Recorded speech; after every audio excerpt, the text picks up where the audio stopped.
खैर मकदम है आप सभी का ईटीवी उर्दू के इस prime time debate show big bulletin में आपके साथ मैं हूं Sameer Abbas. National investigative agency यानी एनआईए ने आज आतंकवादियों को फंडिंग करने के आरोप में 7 हुर्रियत नेताओं को अरेस्ट कर लिया। गिरफ्तार होने वाले हुर्रियत नेताओं में जो बड़े नाम शामिल हैं उनमें गिलानी के दामाद अल्ताफ, बिट्टा कराटे, नईम खान और शहीदुल इस्लाम, अयाज अकबर, पीर सैफुल्ला और राजा मेहराजुद्दीन शामिल हैं। एक टीवी चैनल के स्टिंग ऑपरेशन में पहली बार कैमरे पर अलगाववादी नेता पाकिस्तान से पैसे लेकर घाटी में माहौल खराब करने की बात कबूलते नजर आए थे, जिसके बाद इस मामले की जांच केंद्र सरकार ने एनआईए को सौंपी थी। स्टिंग ऑपरेशन में पाकिस्तान से हो रही हवाला फंडिंग की बात कबूलने वाले लोगों के खिलाफ जांच में एनआईए को पुख्ता सबूत मिले तो होम मिनिस्ट्री के आदेश के बाद एनआईए ने एफआईआर दर्ज करते हुए अपनी जांच शुरू की। एफआईआर में जमातुद दावा के चीफ हाफिज सईद, हिजबुल मुजाहिदीन, दुख्तराने मिल्लत, हुर्रियत कॉन्फ्रेंस सहित दूसरे लोगों के खिलाफ मामला दर्ज किया गया था। अब इस बड़ी कार्रवाई के बाद बड़ा सवाल यह है कि क्या कश्मीर में हुर्रियत की उल्टी गिनती शुरू हो चुकी है? इसी पर करेंगे बात अपने तमाम मेहमानों से, लेकिन पहले यह रिपोर्ट।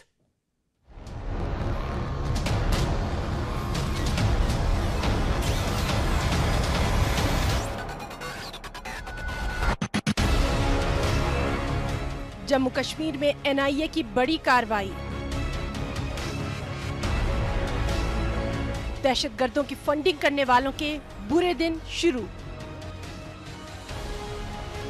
टेरर फंडिंग केस में 7 हुर्रियत लीडर गिरफ्तार। कौमी तहकीकाती एजेंसी एनआईए ने 7 अलहदगी पसंद लीडरान को गिरफ्तार किया है। दहशतगर्दों से फंड्स हासिल करने और तशद्दुद को भड़काने के मामले में ये गिरफ्तारियां अमल में लाई गईं। अलहदगी पसंद लीडर फारूक अहमद डार उर्फ बिट्टा कराटे को एनआईए ने दिल्ली से गिरफ्तार किया। नईम खान, अयाज अकबर, अल्ताफ अहमद शाह उर्फ फंटूश, पीर सैफुल्ला, मेहराजुद्दीन कलवाल और शाहिदुल इस्लाम को श्रीनगर से गिरफ्तार किया गया। वाज़ेह है कि अल्ताफ शाह हुर्रियत चेयरमैन सैयद अली शाह गिलानी के दामाद हैं, जबकि अयाज अकबर और पीर सैफुल्ला गिलानी के ही करीबी माने जाते हैं। शाहिदुल इस्लाम हुर्रियत कॉन्फ्रेंस मीरवाइज ग्रुप के तर्जुमान हैं। नईम खान जम्मू कश्मीर नेशनल फ्रंट का सरबराह है। वाज़ेह है कि एनआईए ने इस मामले में श्रीनगर, जम्मू, दिल्ली और चंद दीगर मुकामात पर छापे मारे थे। रवां बरस जून में एजेंसी ने ये छापे मारे थे।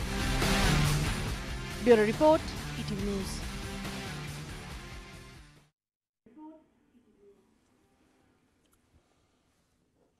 तो क्या कश्मीर में हुर्रियत की उल्टी गिनती शुरू हो चुकी है? यह हमारा आज का सवाल। तमाम खास मेहमान हमारे साथ जुड़ चुके हैं। हमारे साथ गोपाल कृष्ण अग्रवाल साहब मौजूद हैं, जो कि नेशनल स्पोक्स पर्सन है भारतीय जनता पार्टी के। Alok Sharma, national spokesperson Congress party के, मेरे साथ मौजूद हैं। इसके अलावा प्रोफेसर दिनेश वार्ष्णेय साहब, जो कि सीपीआई के सीनियर लीडर हैं, वो मेरे साथ स्टूडियो में मौजूद हैं। जम्मू का भी हम रुख करेंगे, कैप्टन अनिल गौर साहब, सीनियर लीडर पीडीपी के, वहां से हमारे साथ मौजूद हैं। और रिटायर्ड मेजर जनरल पीके सहगल साहब, जाने माने डिफेंस एक्सपर्ट, वो भी हमारे साथ इस बहस का हिस्सा हैं। गोपाल कृष्ण अग्रवाल साहब, सबसे पहला सवाल आपसे। बड़ी कार्रवाई हुई है और बड़े अरसे के बाद एक बड़ी कार्रवाई होते हुए नजर आ रही है, क्योंकि एनआईए ने अरेस्ट कर लिया है 7 हुर्रियत लीडर्स को। क्या यह माना जाए कि कश्मीर में अब हुर्रियत की उल्टी गिनती शुरू हो चुकी है?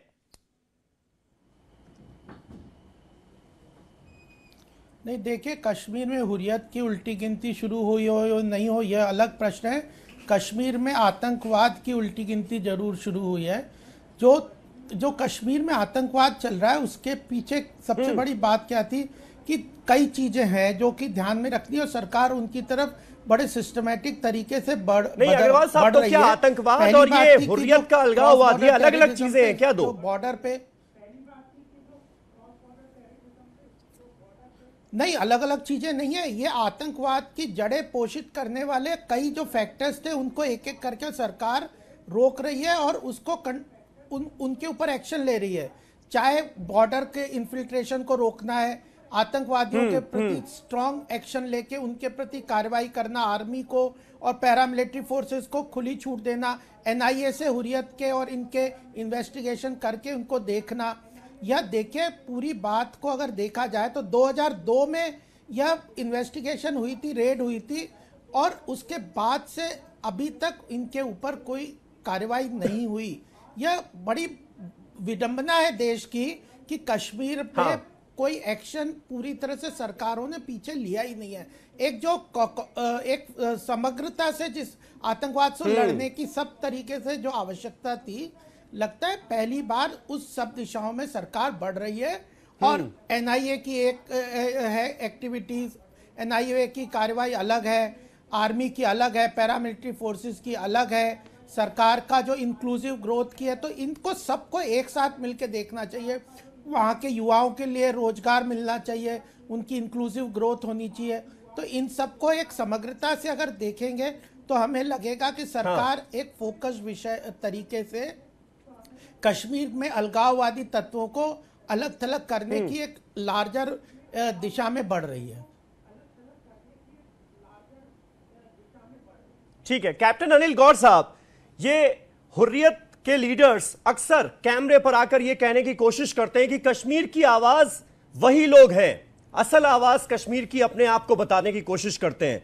मैं आपसे जानना चाहूंगा, क्योंकि यह डर बार बार जताया गया है, कश्मीर की जनता को यह डर दिखाने की कोशिश की गई है और देश के मीडिया को दिखाने की कोशिश की गई है कि भाई अगर हुर्रियत नेताओं के खिलाफ कार्रवाई हो गई कश्मीर के अंदर तो ना जाने कौन सी आफत टूट पड़ेगी, न जाने कितनी वो आग लगा देंगे कश्मीर में। आज जब इतनी बड़ी कार्रवाई हुई, 7 नेताओं को गिरफ्तार किया गया, क्या कश्मीर की आवाम की तरफ से कोई प्रोटेस्ट नजर आया क्या?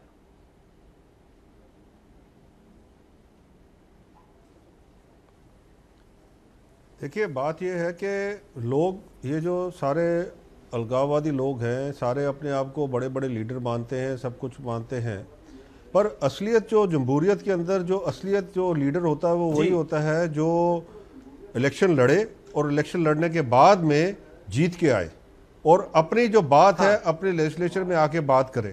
क्योंकि जमहूरियत का यही, हम एक जमहूरियत मुल्क है, हम कोई डिक्टेटरशिप तो है नहीं कि भाई आपने कहा कि मैंने कह दिया कल को मैं बड़ा लीडर हूं तो मैं बड़ा लीडर हो गया। नहीं, लोग जिसको जिता के भेजेंगे वही लोग, वही आदमी लीडर है, नंबर 1। नंबर 2 बात यह है कि आपके सामने की बात है, अब आप देख लें, क्योंकि आज आपने भी कवर किया होगा कश्मीर, श्रीनगर वगैरह सारा एरिया देखा होगा, बाकी जगह भी होगा और आने वाले दिनों में भी पता लग जाएगा कि भाई कितना क्या करता है और क्या नहीं करते हैं। देखिए, जो लोग लॉ के खिलाफ, जो हमारा आइन है लॉ, उसके खिलाफ जो कार्रवाई करते हैं उनके खिलाफ सख्त कार्रवाई होनी चाहिए। जब तक लॉ की जो कार्रवाई नहीं होगी तब तक ये मसला सुलझेगा नहीं। अब ये जो एनआईए की इन्वेस्टिगेशन हुई, ठीक है, उन्होंने इन्वेस्टिगेशन किया, सारे तार जोड़े हैं और उसके साथ उन्होंने इनको अरेस्ट किया। अब कल वो कोर्ट में पेश हो गया, अब ये केस चलेगा कोर्ट के अंदर। हम जमहूरियत मुल्क है, हमारे पास जुडिशरी है, हमारे पास सारा कुछ है, जो सारा ओपन है, कोई ऐसे हमने कोई छुपी छुपाई बातें नहीं करते। तो इनका ये बार बार कहना कि जी हम बड़े लीडर हैं, हमने इनको कितनी बार कहा आप अगर बड़े लीडर हैं आप आइए। आपके सामने सजाद लोन जी हैं, वो कितने बड़े लीडर थे, कितना उन्होंने पूरी एक मैं कहता हूँ ट्रिस्टी लिखी है कि भाई अचीवेबल नेशनहुड, और वो आज हमारे लेजिस्लेचर के मेंबर हैं। तो ये होते हैं लीडर, जो बात के उसको लोग फिर जिता के भेजे, वो आदमी है लीडर। बाकी जो है, बाकी घर में जो मर्जी बोलते रहे हम बड़े लीडर हैं, वो उसका कोई मानना नहीं है।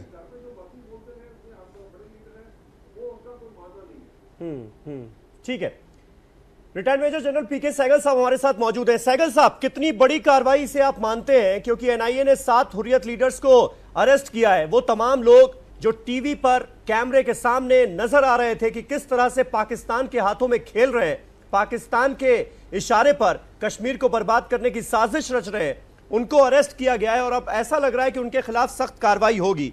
कितना बड़ा एक्शन ये आप मानते हैं, क्योंकि इससे पहले बातें तो बहुत सुनी है हमने, लेकिन एक्शन अब नजर आ रहा है।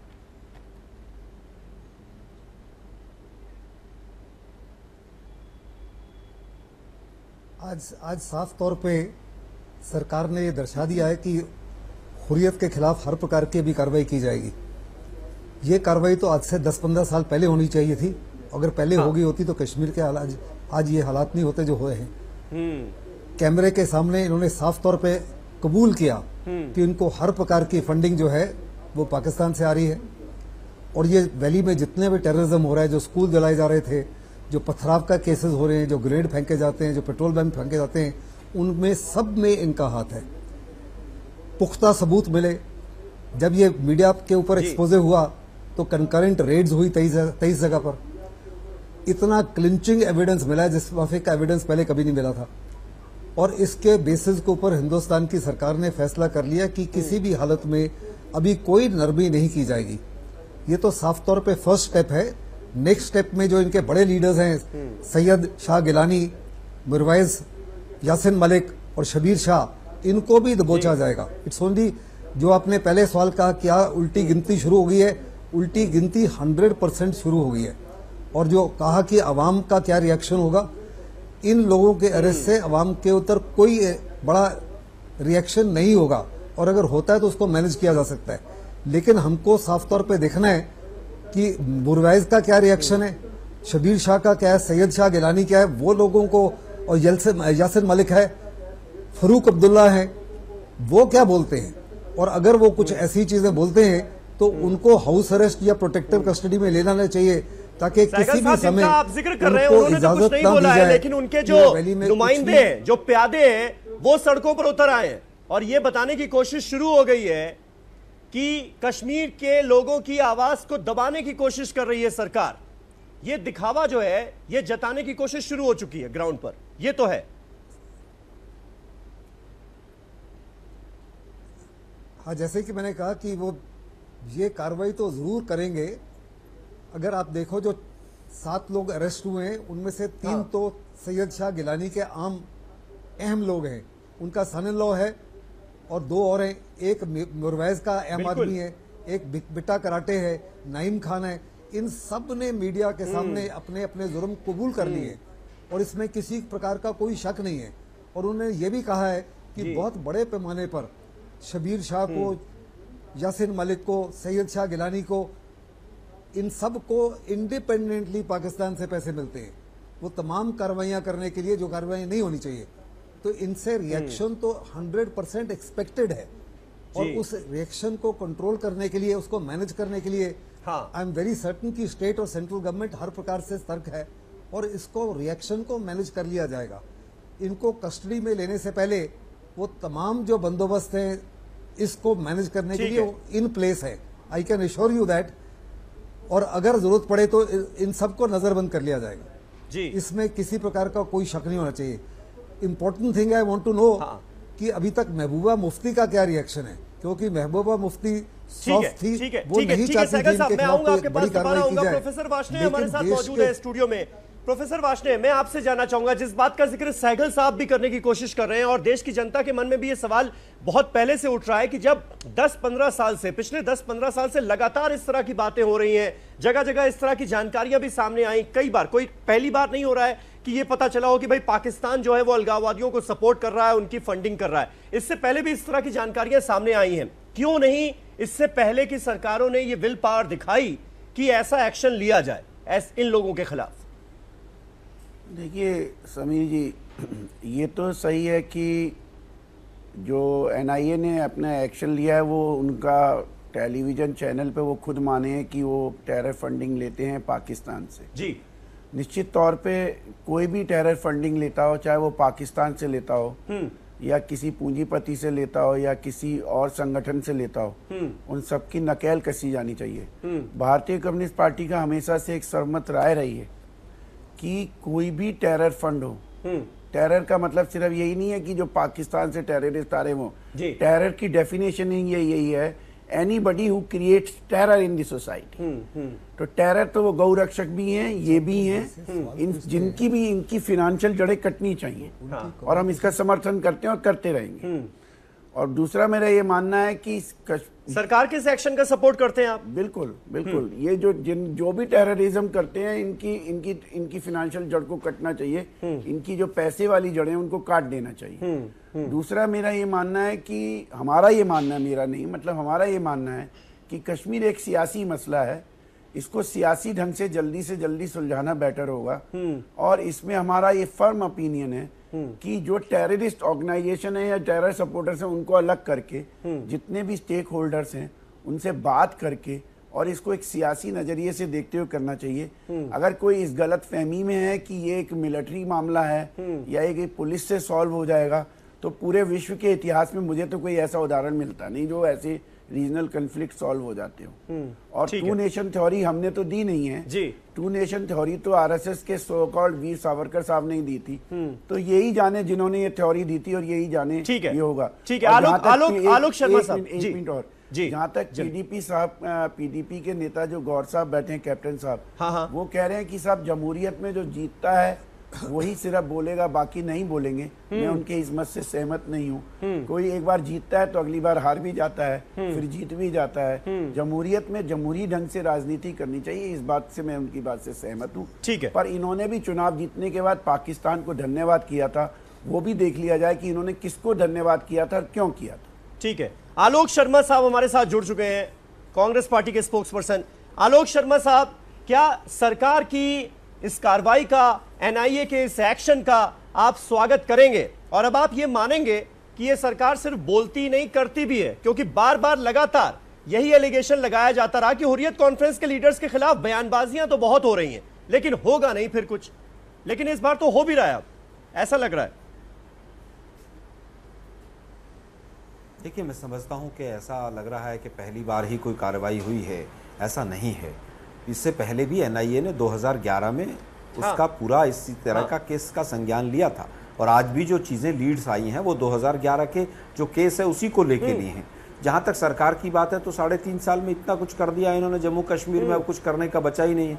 हम तो सोच रहे थे नोटबंदी के बाद इस तरह की कोई फंडिंग वंडिंग होगी नहीं, फिर पठानकोट हुआ, पठानकोट के बाद भी हम सोच रहे थे कुछ नहीं होगा, फिर सर्जिकल स्ट्राइक के बाद भी हम सोच रहे थे कि कुछ नहीं होगा। एनआईए ने किया है, एक मीडिया हाउस ने जिस तरह से स्टिंग ऑपरेशन दिखाया, उस स्टिंग ऑपरेशन के बाद जो चीज हुई है, हम मीडिया हाउस का भी धन्यवाद देते हैं और एनआईए को भी बधाई देते हैं कि आपने एक्शन लिया और आप आगे बढ़ रहे हैं। कांग्रेस पार्टी पूरी तरह से साथ हैं, लेकिन दिक्कत यह है कि छापेमारी के 3.5 महीने के बाद अरेस्ट होते हैं, तो क्या 3.5 महीने उनको तमाम सबूतों को छुपाने के लिए वक्त दिया गया था? कौन कौन लोग अरेस्ट हुए हैं? क्या उनमें कोई भी बड़ा नेता है? अभी बीजेपी के प्रवक्ता महोदय, शुरू में मुझे आवाज क्लियर नहीं आई थी, वो कह रहे थे साहब उल्टी गिनती शुरू हो गई। तो क्या आज से उल्टी गिनती शुरू हुई है, या जब 56 इंच के सीने ने सत्ता संभाली थी तब से उल्टी गिनती शुरू हुई थी? 3.5 साल में जो जम्मू कश्मीर का हाल है वो इसीलिए है कि देश में पहली बार प्रधानमंत्री बने, इससे पहले प्रधानमंत्री नहीं थे। पहली बार सरकार बनी है चुनी हुई, इससे पहले कोई सरकार ही नहीं थी। पहले हिंदुस्तान में पहले कोई सरकार नहीं थी, पहली सरकार आई है। नहीं पठानकोट में जांच करके गई तो वो मास्टर समीर भाई, देखिए गोपाल जी ये कह रहे हैं कि देखिए 3 साल जो एक्शन हुआ है आने के बाद हुआ और अब कार्रवाई शुरू हो गई है, जांच हुई, जांच में जो चीजें सामने आई उसके बेसिस पर कार्रवाई की जा रही है। पहले 6 साल अटल बिहारी वाजपेयी जी जब रहे थे, नहीं समीर जी, क्या अटल बिहारी वाजपेयी, हाँ, अरे भाई अटल बिहारी वाजपेयी 6 साल जब सरकार में रहे तो क्या नवाज शरीफ की पार्टी के थे क्या? वो बीजेपी के नहीं थे क्या? वो जब वीपी सिंह की सरकार को सपोर्ट दिया तो बीजेपी ने नहीं दिया था क्या? वो नवाज शरीफ की सरकार ने सपोर्ट दिया था जब तमाम आतंकवादी छोड़े गए थे। मैं समझता हूं इनको लफाजी बंद करनी चाहिए बीजेपी वालों को। कौन सा नेता जिसके ऊपर 8-10 केस नहीं लदे हुए आज की तारीख में?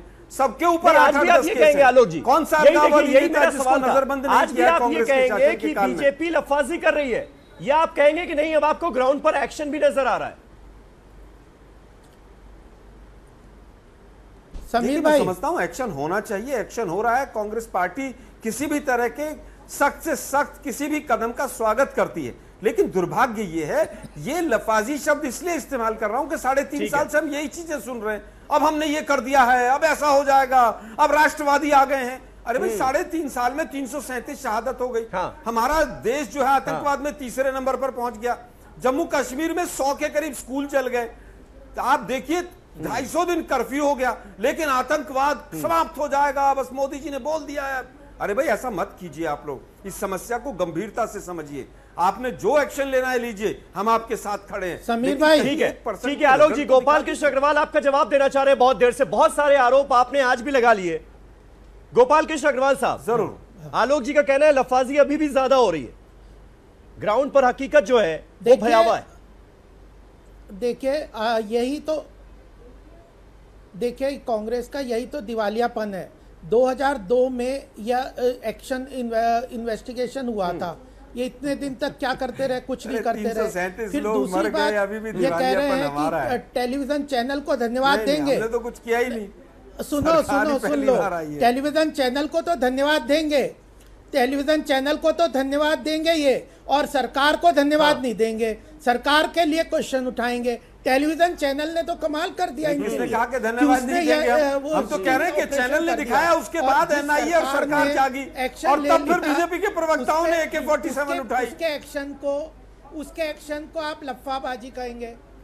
सुन लीजिए, आप उसके एक्शन को तो लफ्फाबाजी कहेंगे। हुर्रियत को एक्शन को नहीं कह रहा मैं, एक्शन अच्छा है, मैं उसको मैं कहूंगा एनआईए बधाई की पात्र है। देते थे लफ्फाजी वो है जो आईएसआई जब पठानकोट में आकर जांच कर रही थी, उसके बाद अमित शाह का जी का जो बयान आया था वो लफाजी थी। हाँ, तो जब एनआईए बधाई की पात्र है, लफाजी वो थी जो पीडीपी कर रही थी। मोदी जी वहां मंच पर बैठे थे और पीडीपी कह रही थी कि मैं समझता हूँ अलगाववादियों ने यहाँ पर जम्मू कश्मीर में बहुत शांति से चुनाव कराए, जब पीडीपी बोल रही थी और मोदी साहब वहां मंच पर बैठे थे, वो गलत था। आलोक जी सुन लो आलोक जी, हाँ आलोक जी सुन लो। आप जब ऐसे घटिया शब्द प्रयोग करते हो तो आपकी मानसिकता का पता चलता है कि हुर्रियत के साथ हो या देश के राष्ट्रवाद के साथ हो। अरे भाई ये लफाजी जुमलेबाजी तो आप लोगों के शब्द हैं, हमारे थोड़ी ना है। क्यों नहीं हुर्रियत के लोगों को पकड़ के जेल में डाल दिया? आपके सामने आतंकवाद की घटनाएं बढ़ती। अरे भाई हुर्रियत के लोगों को आज भी आपने सिक्योरिटी दी हुई है। पिछले 2 साल में हुर्रियत के लोगों को होटल का बिल करोड़ों में है। आप देशभक्ति का पाठ किसको पढ़ा रहे हैं? अच्छा आलोक जी, आज भी इस समय भी हुर्रियत के तमाम लीडर्स आप इस वक्त तो सवाल उठा रहे हैं बीजेपी के ऊपर, दूसरों का हुकूमत में पिछले 10 साल तक जब आपकी सरकार थी, इससे पहले, तब आपने क्या कर लिया? तब आप क्यों पालते रहे हुर्रियत कॉन्फ्रेंस के नेताओं को, इन गद्दारों को? मैं बताता हूँ क्या कर लिया हमने। पहला इन्वेस्टिगेशन मैं बताता हूँ साहब, उन 10 साल में, अरे साहब उन 10 साल में, उन 10 सालों में वो नजरबंद भी हुए हैं, सबके ऊपर केसेस लगे हैं। कौन सा ऐसा हुर्रियत का लीडर है जिसके ऊपर हमेशा नजरबंदी हुए, उसके बाद छूट गए? 2012 में नजरबंद होता है पाकिस्तान में, कश्मीर में गया था, और आज क्या पोजीशन है? वहां उन्हें बिरयानी खिलाते थे। ये नहीं, वो बात आपकी सही है। जम्मू कश्मीर में बिरयानी हालात बदतर हुए, तो मोदी जी का इंतजार नहीं कर सकता। और जो आईएसआई के लोग आए थे यहाँ पर जांच करने, उनको नेताओं का आपने भूखा रखा था उन्होंने। के नेताओं के खिलाफ आपके शासन के 10 साल में हमने कार्रवाई होते हुए क्यों नहीं देखी? उस वक्त भी ये जानकारियां सबके सामने थी। मेरा सवाल ये, मैं समझता हूं कि मैं समझता हूं मैं आसी अंद्राबी के ऊपर 5 केस लदे हमारे टाइम में। मसरत आलम बहुत लंबे टाइम तक जेल में रहा और इनके आते ही छूट गया। बिट्टा कराटे जेल के अंदर रहा। मीर वाइज और जिलानी दोनों नजरबंद रहे बहुत लंबे टाइम तक। नहीं रहे हो तो मुझे बता दीजिए। लेकिन अभी तो सरकार पहली बार आई है, पहले कहां सरकार थी? पहले तो माँ बेटे की सरकार थी, सारी समस्या ही माँ बेटे की थी। अब पाकिस्तान जिम्मेदार है सारे टाइम। आप अरे बिरयानी, वो जो आईएसआई के लोग यहाँ पठानकोट में आए थे जांच करने के लिए, उनको आपने भूखा रखा था क्या? बता दीजिए जरा। बिरयानी अभी भी आप लोगों को पिछले 3.5 साल में जम्मू कश्मीर का बेड़ा गर्क करने के बाद भी बिरयानी याद आ रही है। अब में डिफरेंस क्या है? आलोक शर्मा साहब कह रहे हैं कोई नई बात नहीं हो रही है। हमने भी कार्रवाई की थी, हमने भी FIR रजिस्टर की थी, हमने भी इन सारे नेताओं को नजरबंद किया था। खराब हो गई है, 3.5 साल में इतनी हालत खराब हो गई है। केवल यही बात नहीं है, अगर इन्होंने कश्मीर की समस्या सुलझानी होती तो आज ये स्थिति नहीं होती। और हमें इनके 60-65 साल में इन्होंने स्थिति यहाँ तक ले आई। और पंडित नेहरू जिम्मेदार हैं इसके लिए। तो आपने वो तो बताया ही नहीं पूरे देश को। अजीब बात है, 3.5 साल में बेड़ा गर्क कर दिया, उसके बाद कहते हैं कि अरे कहाँ कौन सी दिशा में बढ़ रहे हैं? 250 दिन कर्फ्यू रहा है लगभग अलग अलग हिस्सों में। यूपीए की सरकार 500 दिन के करीब पिछले 3.5 साल में, 3.5 साल में 500 दिन इंटरनेट बंद रहा है। यूपीए के शासन काल में तमाम इंडस्ट्री बढ़ी है, वहां पर टूरिज्म बढ़ा है, शांति बढ़ी है।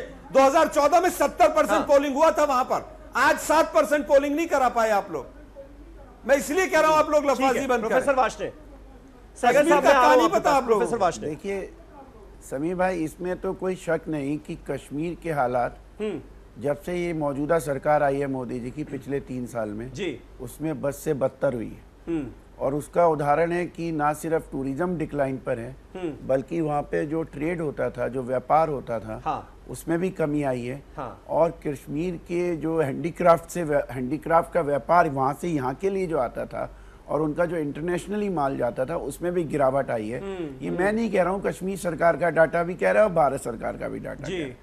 और समस्या जो ये एक आम सोशल मीडिया पे भी, अखबारों में भी एक आजकल बहुत सारे स्टेटमेंट आ रहे हैं कि कश्मीर समस्या के लिए सिर्फ नेहरूवियन पॉलिसी यानी जवाहरलाल नेहरू की प्रधानमंत्री की जो नीति थी वो जिम्मेदार है जी। उसमें ये बताना चाहते कि कश्मीर की पॉलिसी जो उस समय तय हुई थी, उस समय में इनकी एक पार्टी होती थी भारतीय जनसंघ, जिससे बाद में हुए, उसमें सिर्फ कुछ नेताओं को डिफरेंस था, बाकी आम तौर पे कश्मीर की पॉलिसी में एक मत राय थी। और अब भी वही राय से बीजेपी पीडीपी के साथ सरकार चला के चल रही है। इनका कॉमन मिनिमम प्रोग्राम पढ़ लीजिए, उसमें धारा 370 को ये मान रहे हैं, ये उसको वहां पे चैलेंज नहीं करें। पूरे हिंदुस्तान में ये भाषण देते फिरते हैं कि धारा 300 हटाओ, धारा 370 हटाओ, धारा 370 हटाओ। जबकि उसी संविधान में धारा 371, 72, 73, 74, 75 भी है। अन्य क्षेत्रों में वहां पे हम जमीनें नहीं खरीद सकते जो वहां के नागरिक नहीं है, 15 साल से या 20 साल से नहीं रह रहे हैं। इसलिए ये जो लफाजी है ना, ये लफाजी को एक समय तक सीमित रखें तो बेहतर होगा और वास्तविक समस्या पे आए कि कश्मीर एक सियासी समस्या है, सियासी मसला है, उसको सियासी ढंग से सॉल्व करें। वो बंदूक की नोक से सॉल्व नहीं हो सकता। आतंकवाद के खिलाफ, टेरर के खिलाफ अब एक्शन लीजिए, उनकी जड़ें काटिए। परंतु कश्मीर में जो टेरर है उसकी जड़ें सिर्फ वहीं से नहीं कटेंगी। कश्मीर में जो टेरर है वो वाया पाकिस्तान, वाया तालिबान आ रहा है। और तालिबान और ISIS को क्रिएट करने वाले सब जानते हैं कि अमेरिकी साम्राज्यवाद इजराइल और सऊदीया है। ठीक है, सहगल साहब आप बहुत देर से कुछ ऐड करना चाह रहे हैं और प्रोफेसर वार्ष्णेय साहब कह रहे हैं कि जड़ पाकिस्तान में है। और हम देखते हैं कि फारूक अब्दुल्ला एक सोल्यूशन लेकर आज नजर आते हैं। वो कहते हैं कि हमें पाकिस्तान से बात करनी पड़ेगी अगर कश्मीर में हालात संभालने हैं।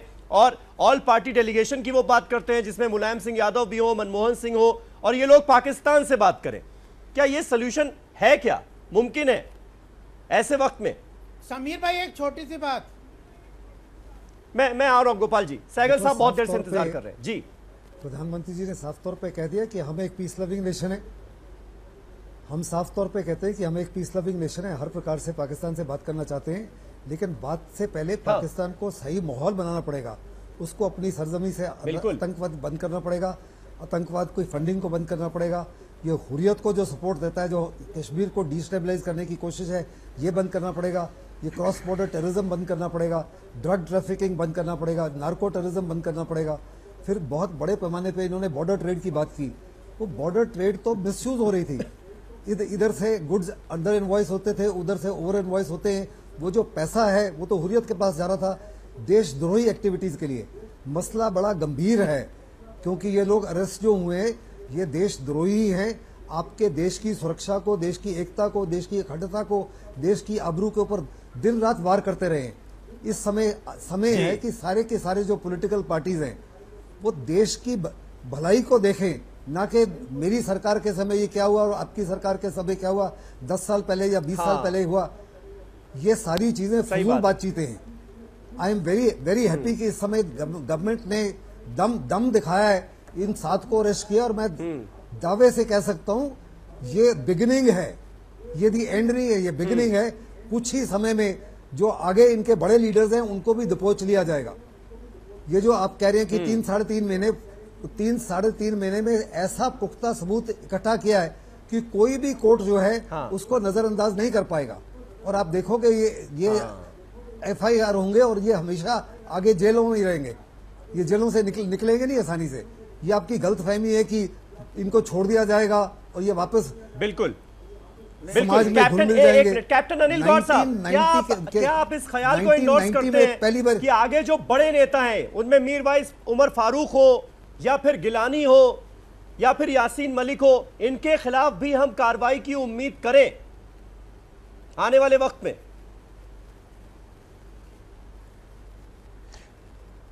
समीर भाई, बात यह है कि जिसके इन्वेस्टिगेशन में अभी जो इन्वेस्टिगेशन चल रही है, वो इन्वेस्टिगेशन खत्म तो नहीं हुई, ये शुरुआत है जी। और जब ये इन्वेस्टिगेशन जिसके तार जहां तक जुड़ेंगे वो जरूर उसके खिलाफ कार्रवाई होगी, वो चाहे कोई भी हो।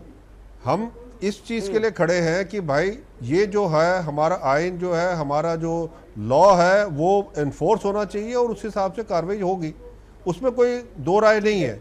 बाकी बात ये रही कि ट्रेड और बाकी जो बातें, जो अभी काफ़ी मेरे साथी इधर जो पैनल पे हैं काफ़ी कुछ बोल चुके हैं, मैं ज्यादा नहीं कहना चाहता, मैं सिर्फ एक चीज कहना चाहता हूं कि ये जो सरकार है ये अभी सिर्फ 2.5 के भी 3 साल हुए हैं और अभी कार्रवाइयां चल रही हैं।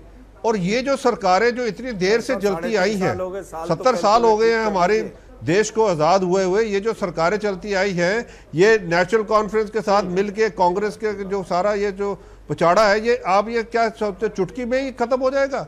ये 2.5 साल ही हुए हैं मेरे भाई, ये अभी बड़ा टाइम है इसको करने के लिए और बहुत मुश्किलातें हैं जो इन्होंने सारा कुछ ये खड़ा किया हुआ है। तब उठते हैं ना जब पिछली सरकार से कंपेयर करते हैं आज के कश्मीर के हालात, तो आज के कश्मीर के हालात तो ज्यादा बदतर है। कैप्टन साहब देखिए, किसी भी मुल्क में या किसी भी राज्य में हम उसकी स्थिति ऐसा है, देखिए आप फिर वही बात करते हैं, हर रात की सुबह होती है, हर रात की सुबह होती है और सुबह आने के टाइम पे उसके टाइम पे होती है। टूटे पड़े हैं वहाँ। ये जो आप कह रहे हैं कि हालत खराब हो गई है, ये कोई हालत ऐसी ये किसने बनाई है? खामियों को छुपाने के लिए दूसरों को मत किसने बनाई है? आप बताइए। आपके पास कुछ डिस्ट्रिक्ट है जो खराब है, बाकी तो सब ठीक है। परंतु आप ये कहें कि दूसरे ने ये किया, सत्ता में आप बैठे हैं, सियासत आप वहां कर रहे हैं, सत्ता में आप बैठे हैं, दूसरों पे आरोप लगाने की बजाय आप ये कहिए कि हम उसको। ये वासनिक साहब ये बता दीजिए, ये सारा जो कश्मीर की प्रॉब्लम है ये पीडीपी ने कराई है?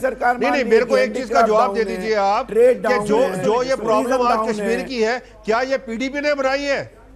आप जो बोल रहे हैं, आप इसी का जवाब दे दीजिए मेरे को। डायरेक्ट क्वेश्चन आप ये जो प्रॉब्लम है ये क्या पीडीपी ने बनाई है? आप शायद गलत समझ रहे हैं, ये किसी ने नहीं कहा कि पीडीपी की बनाई हुई समस्या है।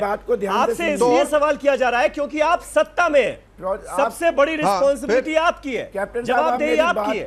हाँ बिल्कुल, मैं सत्ता की बात कर रहा हूँ, हम सत्ता में हैं और आप देख रहे हैं कार्रवाई। देखिए दो बातें होती हैं, आप ये देखिए, आप कहते हैं कि जी हालत खराब हो, आप देखिए इस दौरान कितने एक्शन हुए हैं मिलिटेंसी के खिलाफ, कितना कुछ हुआ है और किस हिसाब से एक कार्रवाई चल रही है। ये कार्रवाइयां जो होती हैं, ये बात आपकी लॉजिकल है, ये बात एक लॉजिकल है। एक छोटा सा ब्रेक मुझे आपकी इजाजत से ले लेता हूं, एक छोटा सा ब्रेक लेते हैं। ब्रेक के बाद आलोक शर्मा साहब, ये सवाल मैं आपके सामने रखने की कोशिश करूंगा, जिस बात का जिक्र गौर साहब कर रहे हैं और अग्रवाल साहब ने भी एक पहले किया, कि अब कार्रवाई ज्यादा हो रही है, एक्शन हो रहा है, इसलिए उसका रिटेलिएशन भी हमें नजर आ रहा है और इस वजह से लगातार हम देख रहे हैं कि ग्राउंड पर हालात बिगड़े हुए हैं। इस लॉजिक में क्या आपको दम नजर आता है? एक छोटे से ब्रेक के बाद फौरन वापस आते हैं और इस बहस को आगे बढ़ाते हैं। तमाम खास मेहमान हमारे साथ बने हुए हैं।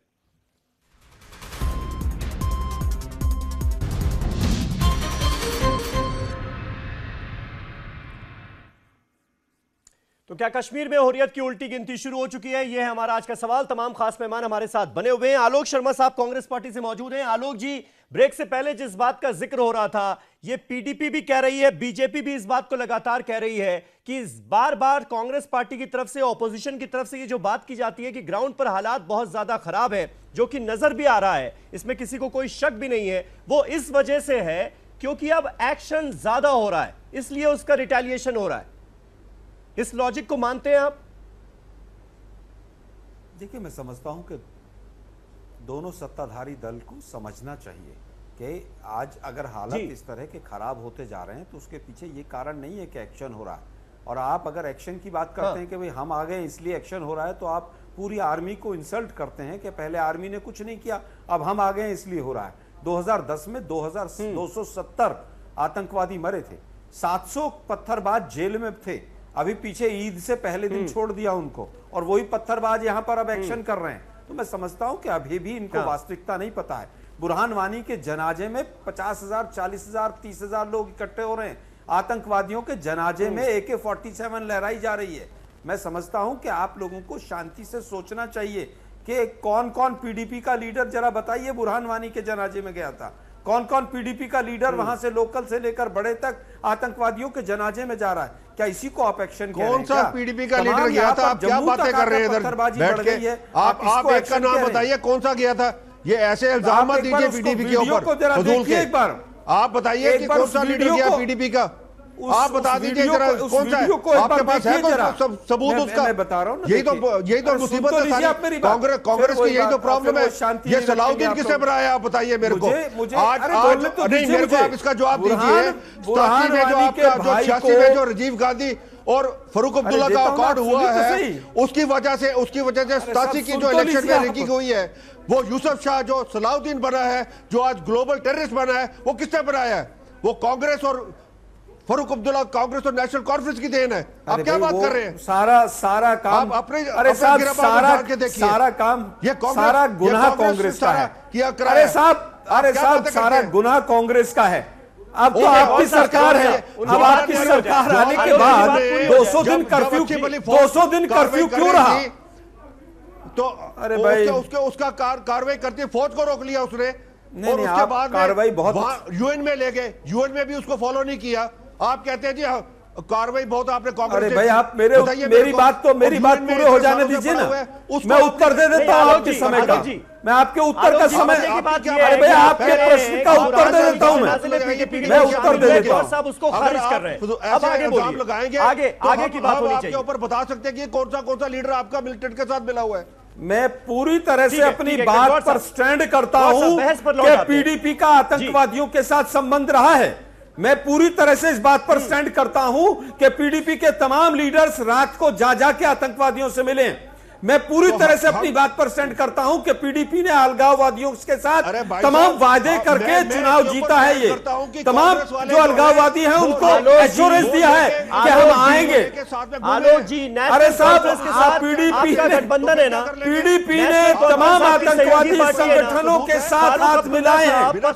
पीडीपी के आतंकवादियों को छुड़वाया है। कहते हैं कि पीडीपी ने 700 पत्थरबाजों को छोड़ दिया है। कर लीजिए ना, फिर ये सच है। बुरहानवानी बनाने वाले और बुरहान वानी के भाई को 4.5 लाख रुपया दिया गया है, ये खबर है पूरी तरह से। 2000 जब बुरहान वानी को इसकी डेड बॉडी को नुमाइश के लिए आपने रखा पकड़े गए ताकि कहीं ना कहीं कॉन्फ्रेंस की सरकार। अरे साहब ये तो ठीक है, बहुत अच्छी बात है, इस कार्रवाई का हम समर्थन करते हैं।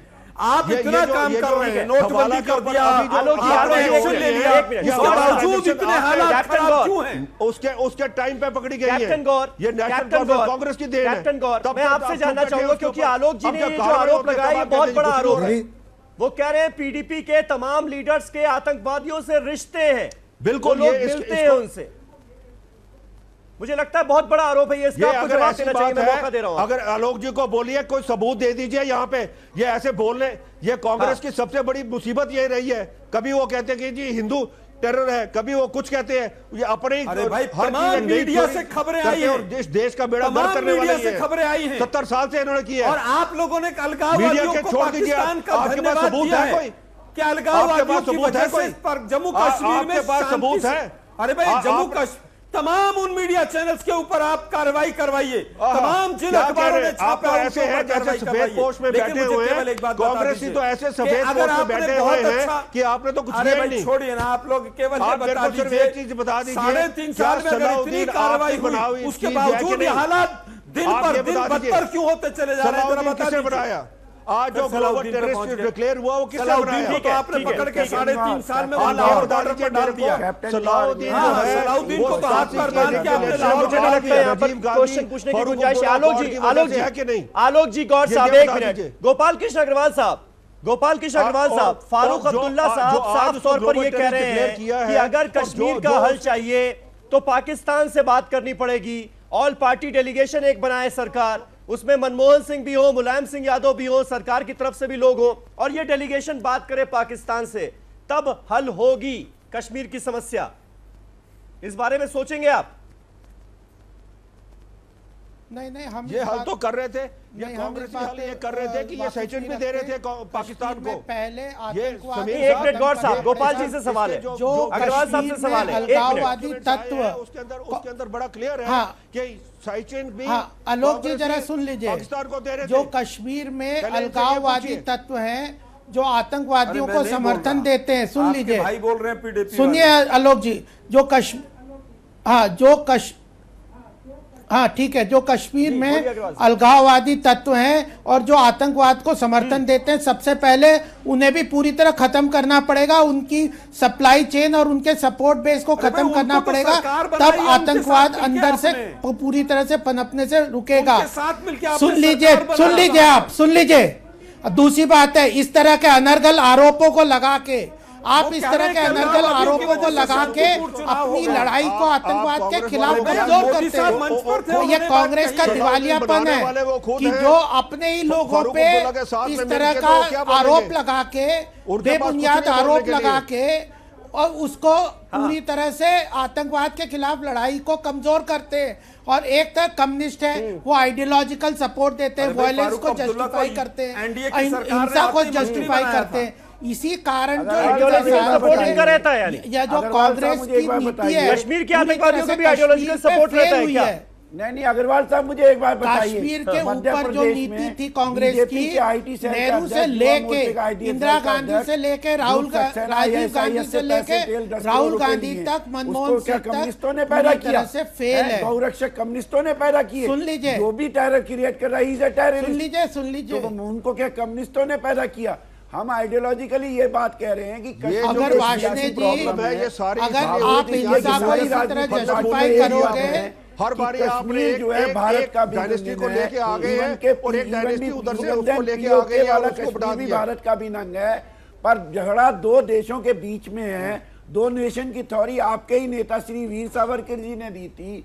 अब वो दो नेशन के बीच में जब बाउंड्री की प्रॉब्लम है तो कश्मीर में जितने भी स्टेक होल्डर हैं उनसे बात करोगे नहीं पढ़ोगे, पाकिस्तान से बात करोगे नहीं करोगे। हमने तो ये नहीं कहा कि वो नवाज शरीफ के यहाँ बिल्कुल भी नहीं करेंगे, हमने तो ये नहीं कहा। जब तक जाना भी चाहिए। क्या अग्रवाल साहब जवाब दे दीजिए। दोनों का कल्चर है। सवाल पूछ लिया आपने, अग्रवाल साहब जवाब दे दीजिए। सुनते तो है नहीं जवाब, ये चुप तो होने दीजिए इन्हें। जी, अरे अग्रवाल साहब, झूठ सक्सेना मैंने नहीं पैदा किया। सबसे पहली बात, सेपरेटिस्ट से कोई बात नहीं होगी। सेल का अध्यक्ष था, सुन लो, सुन लीजिए। सेपरेटिस्ट से बात, जब तक आतंकवाद को खत्म ना हो जाए, उनसे बात करके आप कहीं ना कहीं हिंसा को, उनके आतंकवाद को सपोर्ट करते हो। और जो आतंकवाद है वो अच्छा बुरा नहीं होता, किसी भी तरह का आतंकवाद है, कोई भी करेगा तो उसको सबसे पहले कुचल दिया जाएगा। सरकार की नीति स्ट्रिक्ट होनी चाहिए। ये डुलमुल नीति से आतंकवाद खत्म नहीं होने वाला। इतने साल आपने देख लिया, आपने इतने साल देख लिया, क्या किया आपने? खत्म हो गया आतंकवाद को खत्म कर देना। कांग्रेस की नीति पूरी तरह से विफल रही है। ये आप पता नहीं, लेकिन मुझे नहीं लगता कि कांग्रेस पार्टी भी इस राय को इंडोर्स करेगी। अलग जा रहे हैं। अरे सुनने की तो आप पे शक्ति नहीं है। क्या फारूक अब्दुल्ला जिस बात का जिक्र कर रहे हैं कि पाकिस्तान से बात की जाए, नहीं, ये सुनने की तो आलोक जी में शक्ति नहीं है। बात ये किसी की सुनते नहीं है, शोर मचा के ये आतंकवाद को खत्म कर देंगे यहाँ पे बैठे हुए। देखिए, मैं अगर आप ये भी बैठे भाई, ये भी बैठे कश्मीर में आपकी पूरी तरह से फेलियर है। जम्मू कश्मीर के इशू पर किसी जम्मू कश्मीर में शांति हो, पाकिस्तान से कांग्रेस की पूरी तरह से कश्मीर के ऊपर नीति का जम्मू कश्मीर में शांति विफलता सामने आ रही है देश में। जरा सुन तो लीजिए आप जरा। अरे जी अग्रवाल साहब, सुन तो क्या शांति तो आप चैनल पे भी नहीं ला सकते। कश्मीर में क्या लाएंगे बोलिए के लिए आलोक जी? चैनल पे तो आप शांति नहीं लाते। बातचीत किसी भी रूप में नहीं होनी चाहिए, ये नहीं होनी चाहिए ना। कश्मीर में शांति तो ये बात आप अपने अलाई को समझाइए, फारूक अब्दुल्ला साहब को समझाएंगे ये बात। लेकिन नहीं, अरे साहब मेरे अलाई नहीं है वो एनडीए साहब के वाजपेयी साहब ने मंत्री बनाया था, उनके अलाई थे वो। मैं समझता हूं कि आज ये बात कॉमन मिनिमम प्रोग्राम में तो आपके साथ है ना। सबसे पहले वहां से डिलीट करवाएंगे। जी नहीं, वो उस नहीं हमारे साथ नहीं है अभी भी। अरे आपने कश्मीर के कॉमन मिनिमम प्रोग्राम में लिख रखा है, उसको तो डिलीट करवा दीजिए। फारूक अब्दुल्ला के साथ में सरकार कांग्रेस और नहीं, तो ये अच्छी बात है ना। अगर एजेंडा ऑफ अलायंस में ये लिखा हुआ है कि हुर्रियत कॉन्फ्रेंस से बात होगी और नहीं की जा रही है बात, उनके खिलाफ सख्त कार्रवाई हो रही है क्योंकि वो पाकिस्तान के पैसे पर पल रहे हैं, यहां पर गद्दारों की फौज खड़ा कर रहे हैं, तो ये तो अच्छी बात है ना आलोक जी। अरे आपके कॉमन मिनिमम प्रोग्राम में लिखा हुआ है कि कार्रवाई होनी चाहिए, उनसे बात करेंगे। लेकिन सही कह रहे हैं, जो में जो आया है वो देश के सामने है। आप बीजेपी जो कदम उठाती है बहुत अच्छा है, बहुत अच्छा है। इनसे सवाल पूछ लो तो राजी हो जाते हैं। ठीक है सर। ये कांग्रेस वाले सिर्फ एक चीज बता दें कि क्या सलाउद्दीन उनके राजीव गांधी फारूक अब्दुल्ला अकॉर्ड के साथ हुआ कि नहीं, बस सिर्फ इतना बता दें। सलाउद्दीन का रखा। चलिए सर, ये जिम्मेदार ठहराने का जो खेल है ना, ये तो चलता रहेगा। ये तो सियासत है, ये सियासत है और इसका बहुत बड़ा रोल है आज कश्मीर में जो हालात है, इसमें किसी को कोई शक नहीं होना चाहिए। लेकिन पीके सहगल साहब, मैं आपसे सवाल ये पूछना चाह रहा था कि कि बार बार ये जो बात की जा रही है कि आर्मी को फ्री हैंड, आर्मी को फ्री हैंड, क्या ये आर्मी को फ्री हैंड अब दिया गया है कश्मीर में?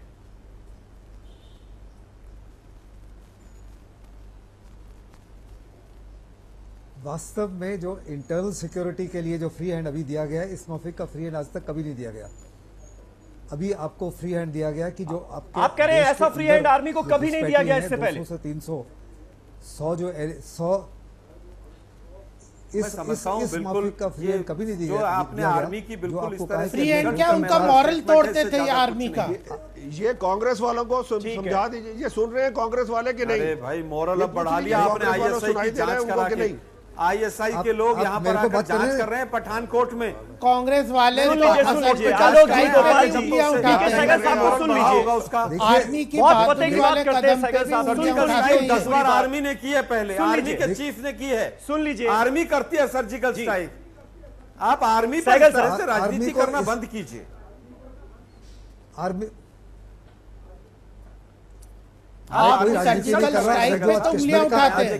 आज जो कश्मीर का माहौल है, अरे पाकिस्तान के जिम्मेदारी कर दिए, तब भी कश्मीर के माहौल की केवल जिम्मेदारी है कांग्रेस की और अब्दुल्ला परिवार की।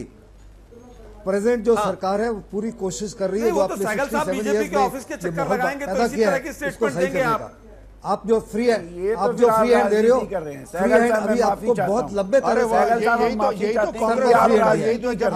इससे पहले भी आर्मी को ऐसी पावर्स दी गई है वहाँ। ये गलत बात है। क्योंकि आप मिलिट्री एक्सपर्ट के रूप में आपको ये हिट कर रहा है, एक्सपर्ट के रूप में क्योंकि आप इस स्टेटमेंट से चिंतित हैं, बोल रहे हैं तो फिर हमें राजनीतिक तौर से आपको जवाब देना। एक्सपर्ट भी सब जो है ना ये बीजेपी के ऑफिस के चक्कर लगाते रहते हैं। सच्चाई किसी ना कांग्रेस को पसंद आती है और ना ही कम्युनिस्ट पार्टी को सच्चाई पसंद आएगी। सहगल साहब कम्युनिस्टों की बात बहुतों को नहीं पसंद आती। और जब हम खालिस्तानियों से लड़ रहे थे तो सब भागे आए थे बीजेपी वाले पंजाब। जब हम आजादी की लड़ाई लड़े थे तो बड़ाई कर रहे थे, फ्री हैंड दिया है अभी उस पे आपके अंदर कभी आलोक जी ऐसा फ्री हैंड पहले कभी नहीं चलती। आपको कम्युनिस्ट बहुत बुरे लगते हैं और कम्युनिस्ट बहुत अच्छे लगते हैं जब आतंकवाद से लड़ते हैं, आतंकवाद के खिलाफ लड़ते हैं और देश की आजादी की लड़ाई लड़ते हैं और मिलिट्री वालों की फैसिलिटीज के लिए। आलोक जी को देखिए बात नहीं पसंद आई सहगल साहब की। आलोक जी जवाब दीजिए इस बात का। वो कह रहे हैं पिछली सरकारों का जो किया धरा है ना वो ठीक किया जा रहा है इस वक्त, इसलिए दिक्कत हो रही है। देखिए मैं समझता हूं जब कोई चीज ठीक की जाती है तो ठीक होती है, वो खराब नहीं होती है। ये तो कह रहे हैं कि साहब आतंकवादियों पे एक्शन हो रहा है, बौखला रहे हैं। वो बौखलाहट में जंगलों में नहीं भाग रहे, आर्मी कैंप पे के ऊपर अटैक कर रहे हैं।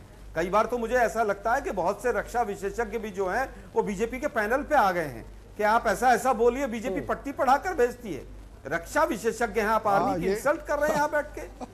क्या आर्मी को पहले कभी भी ऐसा छुट्टी नहीं मिला था? अब आप यही कौन सा ऑर्डर है जरा बता दीजिए मोदी साहब की सरकार का, कांग्रेस वाले जिससे ऐसा ऑर्डर मिला? उनको पट्टी बढ़ा के भेज रहे हैं। बता दीजिए ना कौन सा ऑर्डर ऐसा है? नहीं बात कर रहे हैं, ये क्यों नहीं बताया? बिल्कुल तालिबानियों का पहला से जुड़े हुए लोग यहाँ पर बैठने लग गए। एक भी रक्षा विशेषज्ञ ने आज तक टेलीविजन चैनलों में ये क्यों नहीं बताया कि ISIS की फंडिंग अमेरिका, इजराइल और सऊदीया के जरिए हो रही है और वो पाकिस्तान में टेररिस्टों को दे रहे हैं? एक भी मिलिट्री एक्सपर्ट ने आज तक ये क्यों नहीं बताया कि खालिस्तानियों को भी जो पैसा आया था वो वाया पाकिस्तान अमेरिकी पैसा आया था, पेट्रो डॉलर्स आए थे। कहां से आए थे ये?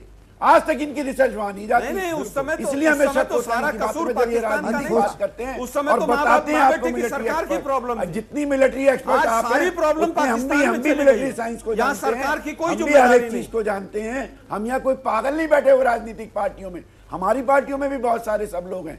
चलिए ठीक है, गोपाल कृष्ण अग्रवाल साहब आखिरी सवाल आपसे मैं जानना चाहूंगा, क्या अब ये मानना जाए कि हुर्रियत कॉन्फ्रेंस और जो दूसरे बड़े अलगाववादी नेता हैं उनके खिलाफ तैयारी का मन बना चुकी है ये सरकार? क्या ये तय माना जाए या फिर ये छोटे प्यादों पर ही कार्रवाई होगी और बड़े मछलियां या यूं कहें बड़े मगरमच्छ जो हैं वो बचे रह जाएंगे?